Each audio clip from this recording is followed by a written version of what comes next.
Welcome, humans, and any celestial body else out there listening. This is Curious Minds, Infinite Answers. I'm your host, Courtney Christine Koskin. This podcast, simply put, is a mix of human curiosity and how, with the help of AI technology, curious minds can get the answers we seek. Let's get mind-bending and plunge deep beneath the surface of our everyday thoughts. Let's begin. Welcome back. Today's episode is inspired by an unusual yet captivating movie from 1981 I recently had the pleasure of viewing. The film is called My Dinner with Andre. It's essentially one long conversation between two friends who haven't seen each other in over 5 years having dinner. But what got me is the ideas shared within that dialogue, especially from Andre, one of the main characters. His insights struck me as timeless. They question reality, meaning, and the nature of modern life. What strikes me the most is Andre's way of examining life as though it is both fragile and profound, full of questions that we often ignore in our day-to-day. So today, I want to explore Andre's ideas, sharing his intellectual depth and my own reflections along the way. Side note, I do highly recommend you watch the movie because while I do extract some of what I think are the poignant points of this message, the beautifully eloquent, colorful, and descriptive way the main character Andre describes his dialogue is effortlessly impactful in its entirety. Thanks again for being here in this moment. Let's dive in. One of the themes that strikes me from the beginning is the idea of authentic connection.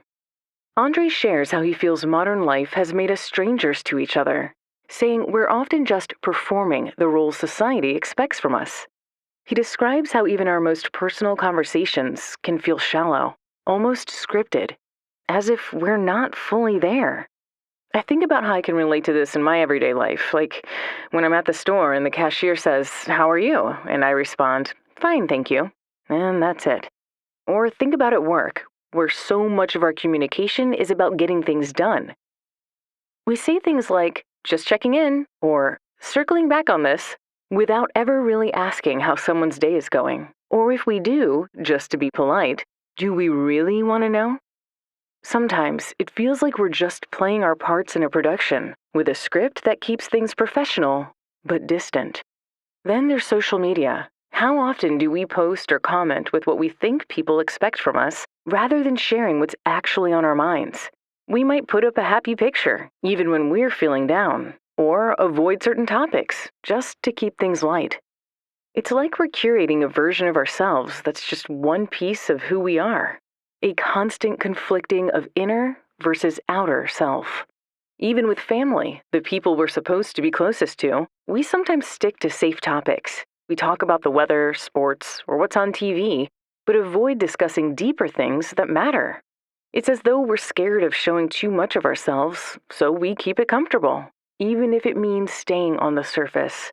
And if you really think about it, gosh, family's supposed to be the people that we are able to do this with, and I get it, sometimes maybe we're not as close to some as maybe we are others, but how far gone have we become that we can't even do that for fear of maybe having a breakdown for how long we've kept the walls up, and what's written on those walls is, "No, I will not show my emotion," or "No, you cannot get through to this actual raw, real me because then that would make me feel very vulnerable," and nobody likes to be vulnerable. Maybe we don't have the energy, or maybe time is just valuable and you want on to the next moment in life. But maybe we could just think about this and try something a little different for the sake of shaking things up and being just a little more true to ourselves. After all, this self is the only self we've got. We arrived alone, we'll depart alone. Who we are in between is what really matters and echoes for eternity. There's this story Andre tells that sticks with me. He talks about a retreat where he was supposed to lead a group, but ended up breaking down emotionally in front of everyone. Instead of holding it together, he let himself be completely seen. For the first time, he says, I felt like I wasn't hiding behind a role, but just being a person. It's powerful, this notion of stripping away pretense to connect deeply, of actually letting people see us, flaws and all. I think deep down we all long for this kind of real connection, but maybe we're afraid to show up that way because of the environment we've grown up in. Andre goes on to talk about the ways in which modern life has us all, in his words, sleepwalking. He believes society is designed to keep us in a trance, distracted and comfortable enough that we never have to question the life we're living. There's a moment when he says, it's as if we're all hypnotized by routines or even setting goals, so much so that we're losing touch with what it means to be alive. I don't think he's saying that setting goals are a bad thing. I think he's simply pointing out that it's heavy to think about. How much of our day is spent just going through the motions and striving for the next achievement rather than being in the moment and making sure that where we are now is okay to keep moving forward. To shake himself out of this trance, he describes embarking on these extreme experiences, from going on remote retreats to joining intense group exercises where people strip away from everything familiar. For him, it was a wake-up call. A reminder that life could be more than just habits and routines. It got me thinking, maybe we don't have to do anything drastic, but what if we found little ways to break free from our routines and comforts? To see our lives, our relationships, maybe even ourselves, with fresh eyes. Did you know that there's something pretty remarkable that happens when we genuinely step out of the familiar and into new experiences? Whether it's walking through a new neighborhood, visiting a new country, trying a new skill, or meeting someone for the first time. There's a shift that takes place, not just in how we see the world, but even in our brains. Neuroscientists call this neuroplasticity, the brain's ability to recognize itself by forming new connections. Each time we do something new, the brain releases dopamine, the feel-good transmitter, sparking curiosity and excitement. This isn't just about feeling good. It's about literally creating new neural pathways, rewiring our brains to be more adaptable, more awake. When we try something new, it's like a gentle shake that wakes up our senses, making everything feel sharper and more vibrant. In this case, Andre's point about leaving the familiar to feel truly alive isn't just philosophical. It's biological. Our brains are wired to thrive on change and new experiences. Yet, in modern life, we tend to stick to routines, seeking comfort in what's familiar. But what if that's actually keeping us in a kind of sleep state, preventing us from experiencing the richness that newness brings? Maybe this is why travel, meeting new people, or trying something for the first time can feel so invigorating, even life-changing. It reminds us that there's so much more to experience, so much more to wake up to, if we're willing to step outside our comfort zones. In the movie, Andre challenges us to question whether comfort is the same as fulfillment. He talks about people he met in places like Poland who lived with minimal material comforts but seemed to live with a depth of spirit he rarely sees in the West. For them, life wasn't about what they had or how secure they felt. It was about being fully alive, finding joy in the present moment. What if we were willing to embrace what's uncomfortable and lean into life's unpredictability? One of the most memorable stories Andre tells is about an experience he had in the forest, where he stayed for several days without shelter or food. He describes feeling completely exposed, terrified even, and yet fully alive. He says, "I was cold, hungry, scared, but I felt like I was touching life itself." It's the idea that in facing discomfort, we come into contact with something real, something essential. Andre believes that by running from discomfort, we are also running from life itself. He challenges us to consider, what if the difficult moments are actually the ones that define us, that allow us to grow? It's such a different way of seeing things. Normally we think happiness comes from avoiding pain, but what if it's actually through pain and challenges that we find our true selves? This idea has stuck with me. I think about all the moments when I've avoided discomfort because it's easier, and I wonder what I might have missed in the process.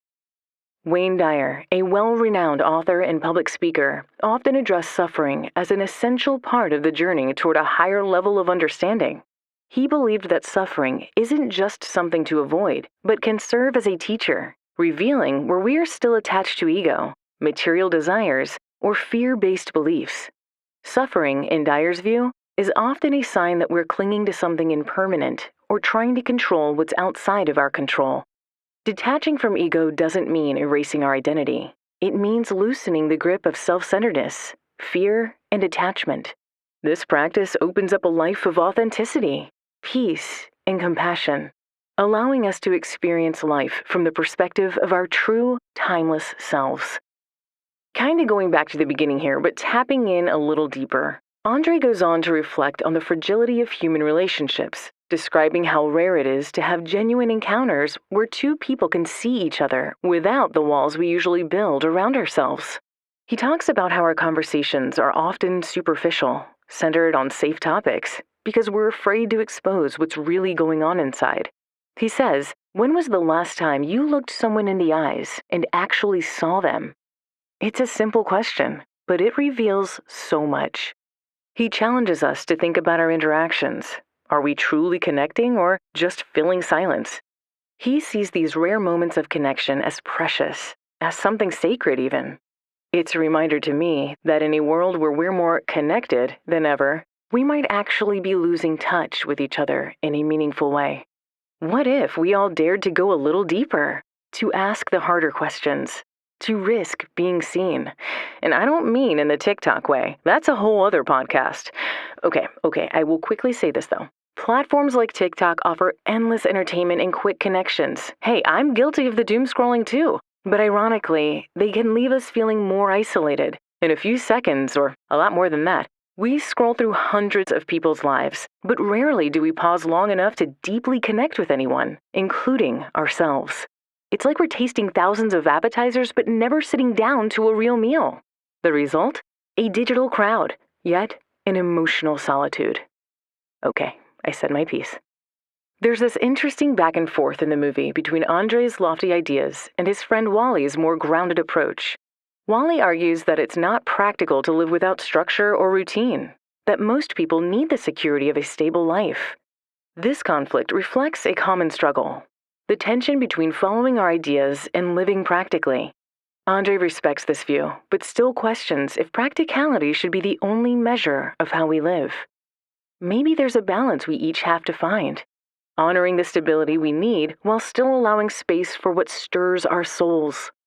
Andre's call is not to abandon our responsibilities, but to make sure they don't drown out our dreams. And that's something I think about all the time. How to live a life that's responsible and debt-free, but still feels free, alive, and true to who I am. A goofball with a sophisticated side. There's a time and a place. In the end, My Dinner with Andre is a reminder, not a lecture. It invites us to see our lives as something worth questioning, worth waking up to each day. Andre's reflections challenge us to look at how we're living, to consider whether we're truly awake or just moving from one day to the next. He asks, in a way, whether we have the courage to see ourselves and each other honestly, to go beyond the comfort of routine and to find meaningful in the unpredictable, the real. As we wrap up, I'm reminded of something Alan Watts once said. You can't drink the word water or get wet by the word either. It's a profound reminder that words, labels, and screens are just representations of reality, not reality itself. We can call it water, H2O, aqua, but none of those words truly capture what it is. Water is something to be felt, tasted, experienced directly, and the same is true here. Platforms like TikTok and social media promise connection, but too often they give us fragments, glimpses, a virtual world we can scroll through, but rarely pause to feel. It's like mistaking the word water for the real thing. We're left thirsty, wanting more. When we consume content without engagement, we might feel connected, but it's a connection without substance, without depth. So maybe the call here is to step beyond the screens, beyond the roles and routines, and into the direct experience of our own lives, where true connection and authentic living reside. To live an authentic life isn't to perform it, but to immerse ourselves fully in each moment, to see and be seen without filters. Life, after all, isn't a highlight reel. It's a rich, messy, beautiful, real journey. And perhaps that's what Andre's story ultimately asks of us. to step out of the script, to let go of the performances, and to feel life as it is, unfiltered and full. Thank you for joining me on this deep dive and reflection into My Dinner with Andre. I hope it sparked something within you as it did for me, a reminder to question the familiar, to seek deeper connections, and to find meaning in all parts of life, both the comfortable and the uncomfortable. Until next time, stay curious, stay open, and stay tuned.